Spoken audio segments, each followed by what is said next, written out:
The influence of the war in Ukraine continues to spread in a bipolar direction. Two Russian cities close to the border lines, the two massive offensive operations carried out by the Free Russian Legion groups on the city of Belgorod, located on the northern border of Ukraine's Kharkiv Oblast, were the first stage of this leap. The second phase was drone attacks, explosions, and massive fires in Russian cities around the Crimean Peninsula. Moscow is suffering a massive cross-border attack and drone strikes, including the Krasnodar oil refineries in southern Russia and a fuel depot near a strategic bridge connecting Russia's mainland with Crimea. Unmanned aerial vehicles belonging to Kiev are hitting Russian logistics, ammunition depots, oil facilities, and Russian formations in these regions. The fact that Kiev organizes attack operations in these areas with unmanned aerial vehicles causes alarm bells to ring in the Kremlin. Earlier yesterday, drones attacked the Helplessly oil refinery in Russia's Krasnodar Krai. Dramatic footage of flames reaching the skies at a Russian oil refinery has surfaced online after Russian authorities reported that the country had carried out a drone attack on two oil facilities in the Krasnodar region. Huge flames were seen in videos circulating online that reportedly showed the fire at the Helplessly facility. The governor of the region, Veniamin Kondratiev, announced on Telegram that a drone attacked the Helplessly oil refinery in southwest Russia during the night, causing a fuel distillation unit to catch fire. The fire broke out in an area of 100 meters squared. The fire was extinguished as a result of the efforts of the Russian emergency teams who came to the scene. The Helplessly oil refinery is located in the south of Russia, not far from the Black Sea port of Novorossiysk. The port of Novorossiysk was the headquarters of the Russian Black Sea Fleet until the annexation of Crimea in 2014. Since then, Russia has transferred the headquarters to the occupied port city of Sevastopol. But since this decision, both Crimea and Russian cities near the peninsula have become centers of drone attacks on the same day as the attack on the Helplessly oil refinery in Krasnodar Krai. A second incident was reported by the Russian authorities at the Ilkchi refinery at around 4 a.m. local time. Russian officials stated on social media that an unmanned aerial vehicle had crashed into the facility and stated that there was no material damage or loss of life or fire. Russian officials added that the apparatus that fell from the UAV was destroyed with explosives around 9:20 local time for security reasons. Local officials claimed that a drone attack also caused the fire. In addition, drone attacks on the Ilkchi refinery on May 4th and May 5th were reported by the Russian authorities. The attacks caused massive fires at the facility. In addition to the attacks at the oil refinery, Russian authorities announced that another shelling hit the town of Shebekino, just 7 kilometers north of the Ukrainian border. Vyacheslav Gladkov, the governor of the Belgorod region where the town is located, reported that 4 people were injured in Shebekino after the bombing. All these striking offensive operations were described as resounding actions aimed at severing Russian logistics from Crimea and Russian cities. The Ukrainians were advancing successfully on a strategic war plan. On the other hand, there have been increasing reports of attacks on rail networks and oil refineries on Russian soil in recent weeks. This time, drone attacks were also reported in various regions of Russia, including the oil units of the Druzhba pipeline refinery in the Tver region. The attacks were also touted as a sign of Ukraine's upcoming major offensive. Russian President Vladimir Putin has begun to increase the deployment of air defense systems and other security measures against the attacks of the Ukrainians on Russian cities and Crimea as part of their grand offensive plans. But these measures did not stop the Ukrainian forces. Many Russian-controlled settlements continued to be attacked during the cross-border operational phase of the Ukrainian armed forces' major offensive plans. The most striking of these attacks was the massive explosions in Crimea. As is known, Crimea is critical for Moscow's control over the occupied territories in southern and eastern Ukraine and plays a role in the supply of Russian troops. An oil tank in the Cossack Bay in Sevastopol, the target of the first attack in Crimea, turned into a blazing inferno. Regarding the first attack in the Cossack Bay in Sevastopol, the Ukrainian Military Secret Service claims that 10 oil tanks with a capacity of 40,000 tons were rendered unusable in the attack. This figure is a very serious loss for Russia. After this attack, the second airstrike in Crimea alarmed the Kremlin even more. The target of the second airstrike was the port of Taman, near the strategically important Kerch Strait bridge that connects Russia with Crimea. An oil storage tank caught fire in the village of Volna, near the port of Taman. Volna is Russia's only land link with the illegally annexed Crimean Peninsula. Also, this city is located near the Kerch Strait Bridge, which is an important supply route for Russian forces in the midst of the ongoing war in Ukraine. Therefore, this situation may disrupt the connection and logistics of Crimea and Ukraine for Russia. In summary, the course of the war has changed drastically thanks to the offensive operations of the Ukrainian armed forces and the Free Russian Legion groups and volunteer units fighting for Kiev. The atmosphere of anxiety and panic spreading in Russia seems to increase in the future. The reason for this was the very critical breaking point in the war and the plans of the Ukrainian armed forces to increase their attacks on Russian cities and the Crimean Peninsula. It seems that Ukraine's attacks targeting important supply lines will wear out Russian logistics. Logistics is the most important vein that feeds a war. It is not possible to talk about the military success of an army whose core is damaged. Moscow's chances are dwindling as Ukrainians also target oil facilities in Russian cities and Russian military facilities on the Crimean Peninsula. The successful advance of the Ukrainians leads to quite negative situations on the Russian side. Russian soldiers who do not even want to stand on the Ukrainian front lines have entered a period of psychological collapse after the offensive operations of the Ukrainian forces in the Donbas region. A series of failures on the front lines, lack of ammunition, inadequate training and nutrition greatly demoralized the Russians. Demoralized Russian soldiers also did not believe in Vladimir Putin's war. Russian soldiers are looking for new ways not to choose death on the Ukrainian fronts. Russian soldiers were crushed under tense psychological pressure, especially on the Eastern Front. They have limited options to save their lives, to flee, surrender or fight. Fighting for them is almost tantamount to death. Also, almost no Russian soldier fights voluntarily. Surrender to Ukraine is the best option. However, the surrender of a Russian soldier to the Ukrainian army is a much more difficult process than desertion. The only option for those who do not want to surrender to Ukraine is to escape. More than 20,000 Russian soldiers are reported to have deserted or are trying to escape since the start of the war. Especially minority groups in the Russian army are more likely to flee. The two large partial mobilizations implemented by the Russian administration increase the desertions even more. You know that the Ukrainians are carrying out serious offensive plans on the Donetsk and Luhansk front lines, especially in Bakhmut. These operations reduce faith in the war within the Russian army. Many Russian soldiers think that the Ukrainians will eventually win this war. In addition to the operational areas, the negatives in the Russian military command also increase the despair in the army of leader Vladimir Putin.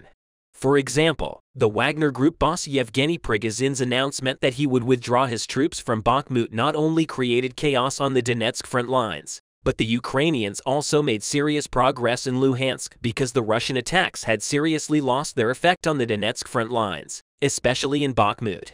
In this way, the Ukrainian forces were able to move their sphere of influence to Luhansk. For this reason, the soldiers in the Russian army either preferred to surrender to Ukraine or chose to flee from the front lines. The Russian soldiers who escaped from the territory of Ukraine, on the other hand, attracted a lot of attention, especially these days. Cases of desertion in the Russian occupation forces have been reported recently. Hundreds of Russian deserters, consisting of former prisoners, escaped from Lysychansk in the Luhansk region. But the most striking detail of this escape case was that a Russian soldier among these deserters shot his commander. In other words, the escaped Russian soldiers had killed their commander in order to escape. Even the Moscow administration or Russian media outlets could not cover up this incredible case of desertion. This situation revealed the lack of communication in the Russian army, weaknesses in the command, and disciplinary gaps. Troops of the Russian armed forces in Lysychansk increased security measures to search for fleeing Russian soldiers. It is reported that the police of the Rostov region strengthened the patrol posts at the checkpoints with the so-called LPR. According to some eyewitnesses, the fugitive Russian soldiers tried to leave the area by stealing several cars. Also, deserting Russian soldiers may be wearing civilian clothes and use the documents of others that may have been obtained during the car theft. In this regard, the Ukrainian forces and civilian citizens also need to be very careful. The most important detail to note is that the fleeing Russian soldiers were also armed. The General Staff of the Armed Forces of Ukraine gave information about this case. According to the Ukrainian military, about 20 Russian soldiers who had recently undergone accelerated training and arrived in the settlement of Svartov to strengthen the contingent of Russian forces, stole a KAMAZ truck and disappeared in an unknown direction. Ukrainian military sources did not share information that the momentary traces of the escaped Russian soldiers were found. The whereabouts of these fugitive Russian soldiers is currently unknown and the search continues. Cases of this kind of desertion within the Russian army actually occur regularly. If you remember, in the Belgorod region, a mobilized Russian soldier was terrified taking a machine gun and leaving the unit's location. It was known that this Russian soldier who frightened his comrades and commanders escaped from the military unit 53,359. This escaped Russian soldier left the unit in the Gaivronsky district of the region taking a machine gun with Kalashnikov around midnight. The 30-year-old corporal wanted by the police was mobilized in Nizhny Novgorod in October last year. This desertion was not the first time that mobilized Russian soldiers escaped from the location of the RF armed forces with weapons. Because if you remember, another Russian soldier who was mobilized before this desertion took his gun and fled from his unit. The escaped Russian soldier had fled from a military unit temporarily stationed in the occupied Luhansk region, taking an AK-74 machine gun with him. All these escape cases were not always successfully completed because the Russian soldiers who did not want to fight could not always escape from regions where their troops were located. A similar example was experienced in the Lipetsk region. Dmitry Perov, a Russian soldier in armed mobilization fleeing the war in Ukraine, was shot dead during detention in the Lipetsk region. According to preliminary data, the soldier had resisted arrest. But the main reason why this Russian soldier resisted was that he did not want to fight. Russian sources shared critical assessments about the details of this situation. Earlier, the Russian police sent an orientation to the 31-year-old Private Dmitry Perov, who left his place in Ukraine for reasons such as life, safety, and psychological collapse, and went to visit his relatives in Voronezh. In fact, when we consider all these striking cases of desertion, we can clearly see how harsh the policies of the Russian army and command level are, and that there is a great inconsistency within Putin's army. We can understand this better if we compare both armies in the best way. Volunteer civilian citizens have come to the fore in the Ukrainian army since the beginning of the war, even in the first days of the war. Close to 50,000 volunteer Ukrainian citizens were one of the most concrete proofs of this difference in the Russian army.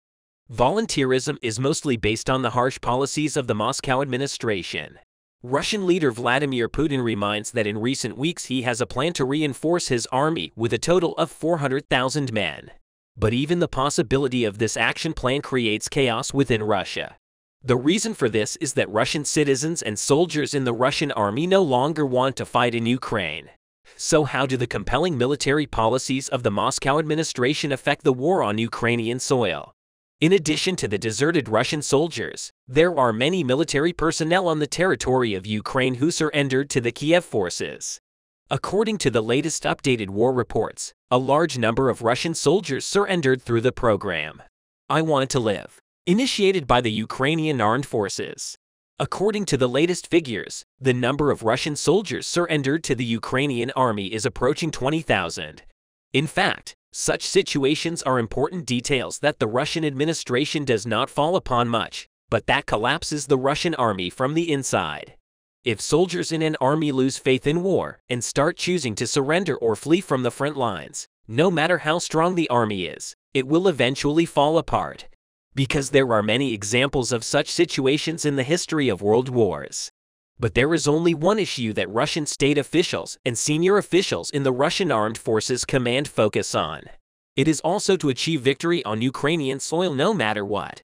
Although Russia is focused on victory, we can see from the events in the Ukrainian front lines that this will not happen. You know that Ukraine is in a much more active position on the eastern front lines compared to the Russians at the moment. The most important factor for the Ukrainian forces to be in this position is that the Russian army has entered a period of disintegration. The military ammunition and supply shortages of the Russian soldiers on the Ukrainian front lines also increase the effects of this disintegration period. The Russian authorities are trying to prevent such scandals from leaking to the press. But the videos describing the troubles of some Russian soldiers stationed on the territory of Ukraine undermine the efforts of the Russian authorities to hide the negative situations. As a result, even if Vladimir Putin increases the number of personnel of the Russian army with a target of 400,000 additional reinforcements, desertion situations, surrender cases, and many other negative factors among the Russian forces will not make these efforts of the Russian leader successful. The support provided to Ukraine completely changed the course of the war, and the Ukrainian army drew attention with an operation. Putin's 90 tanks were destroyed in a giant tank battle when the Russian army realized that it no longer had a branch to hold on to. Putin did not hesitate to make big decisions in the Russia-Ukraine war. The Russian army is falling further and further behind every day, one step closer to losing. The Ukrainian army, on the other hand, is making great progress thanks to the support it receives and Russia's helplessness in the face of the situation as questioned in the world press as Putin's foreign policy incompetence unfolds one after another. The war has the potential to change everything. This intense crisis is an opportunity for the Ukrainian president, Volodymyr Zelensky, to fully showcase his foreign policy achievements. And the tank war reminds Putin once again where his current territory lies. The fact that Russia has been retreating lately has been well known around the world. But this fact has hit Putin harder than ever in these days of confusion when Russia does not know what to do when Russia has fallen behind in a war. A spectacular tank battle took place. Ukraine used 2 Leopard 2 tanks, while Putin's army used 90 tanks, which have serious problems with modernization. But for Ukraine's clever use of Leopard 2 tanks, almost twice as many 90 were destroyed. This success was written in golden letters on the history pages of the Ukrainian army. Ukraine's next move stunned many. The Ukrainian army has been focused on the Salata region for a long time. While it is known that Russia has sent a large military presence to this region, Ukrainian intelligence has learned that the Russian army is planning to move its tanks from Donetsk to Soledar. The Ukrainian army quickly mobilized to enter the fight against these tanks, in which Leopard 2 tanks are far superior. As a result of the intensive work of Ukrainian intelligence, which has been active in the Donetsk region for a long time, important information was obtained. Russian soldiers were seriously behind. In this field, as in other technological fields, Ukraine's technological superiority was used effectively to gain a great advantage. Intelligence reaching the Ukrainian army showed that the Russian army was advancing towards the Mykolaiv region near Soledar. Receiving this information, Ukrainian soldiers quickly directed paratroops to the area for reconnaissance. As a result of the high-altitude observations made by Bayraktar UAVs, it was determined that approximately 70 to 90 tanks had arrived in the area. However, the Ukrainian army's Leopard 2 tanks had the potential to provide a greater advantage over these 90 tanks. In order to make full use of this advantage, the Ukrainian army took immediate action to direct Leopard 2 tanks to that area. Thanks you for watching us. The Ukrainian army sent a special forces unit with Leopard 2 tanks to the Soledar area. This experienced team was carefully prepared to fight against the Russian tank convoy with the superior speed of the Leopard 2 tanks. It took them a very short time to reach the area, but the Ukrainian army had another unexpected weapon. The area where the battle was to take place was within the range of HIMARS and long-range Patriot batteries. It was clear that the effects of these massive preparations would be devastating for the Russian army. When the Ukrainian army reached Mykolaiv, the Russian army had not yet arrived. As a result of the preparations made in advance, explosives were placed in the area where the Russian tanks would be located. These remote-controlled bombs were expected to be decisive in the battle. When reconnaissance units reported that the Russian army was nearby, the Ukrainian army mobilized. They opened fire on the convoy after the tanks were hidden in bushes and lured into their trap. The Russian army, with its 90 tanks, advanced towards the area and clashed with Ukrainian soldiers. This caused a great panic in the Russian army. About 35 Leopard 2 tanks opened fire against the 90s with superior firepower. After this, the Russian army tried to flee, but when they realized that they could not escape, they continued to fight. While the Leopard 2 tanks destroyed that 90 in one shot, that 90 had difficulty even penetrating the armor of the Leopard 2s. Seeing this situation, the Russian army was horrified. Russian soldiers who believed that 90 were superior to their partners realized that this was a big lie. The Russian retreat, thanks to the superiority gained by the Ukrainian soldiers, caused Russian soldiers on the battlefield to flee. As Russian infantry soldiers moved to flee, that 90 tanks were forced to continue fighting. Then the Ukrainian army hit that 90 tanks, one after the other. The resistance of that 90s was broken. After this giant tank battle, the Ukrainian army once again showed its superiority over the Russians with almost no casualties. Hearing this news, Putin was furious. He was very disappointed because he believed that that 90 tanks were overrated. Putin, however, put a different spin on it, claiming that he was going to carry out a major modernization of the tanks. After this success, Ukrainian soldiers once again showed the world who is at the forefront of the war. However, this operation had another critical importance. Ukraine's dominance in the Soledar region showed that the Russians could no longer enter this region when the ammunition, military, and vehicles support that Russia had sent there was destroyed by Ukraine. The Russian army's hopes for Ukraine were dashed. It was learned that Putin will adopt a reformist approach in the army in the face of the successes achieved by Ukraine. However, as a result of the statements made by a captured soldier about the Russian army, things turned completely upside down. The reason for Russia's long-standing superiority over Ukraine was actually related to the current management of the Russian army. The Russian army had faced a fear of co-op, with Putin's constantly stifling the development of the army. By the time of the war with Ukraine, it became clear that the Russian army had hardly developed at all since the Soviet Union. Russia's limited weapons production led to unsuccessful fights and retreats, which led to a loss of superiority over Ukraine. In the aftermath, things changed completely when the Russian military blamed Putin. The fact that the weapons they left behind ended up in Ukraine's inventory and were used effectively drove Putin completely mad.